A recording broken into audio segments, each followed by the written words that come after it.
Naku, alaan mo! Blind item news! Silos na silos daw siya. Umaaming hindi babae ang karibal kay D. Aminado si B na may mga oras talagang nagsiselos siya kay D, pero hindi raw babae ang dahilan kundi sa oras nito at sa mga video games. Natanong kasi ng isang sawsawera kung ano ang mga most jealous moments nila sa kanilang relasyon. Si B ang unang sumagot. Anya, I mostly get jealous when he doesn't have time for me. Like whenever he's on his phone too much or he's too stuck in his video game world, that's when I get jealous. Isa pang reklamo niya sa boyfriend ay mas gusto pa raw nitong naglalarong mag-isa kaysa kalaro siya.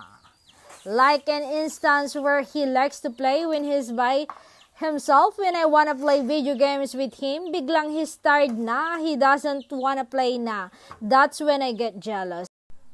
Natatawang sabi naman ni D, naman, I like playing with you. Paliwanag po ng aktor, she's saying the wrong time when low-bat na yung phone ko or ganon. Wala namang maisip si D na instance na nagselos siya kay B, pero siguro raw ay yung mga pagkakataon na minsan ay may meaning na ang sinasabi ng mga tao sa girlfriend. Pero hindi pa nito alam. When asked kung ano ang malaking pagbabago na nakita nila sa isa't isa, simula nang nagkaroon sila ng relasyon, ayon kay B ay yung pagmamature nila together. Dagdag pa ni actress, we were still very young when we first meet each other and very immature, especially me because I was a lot younger than him. I was only, di ba, ang bata ko pa noon.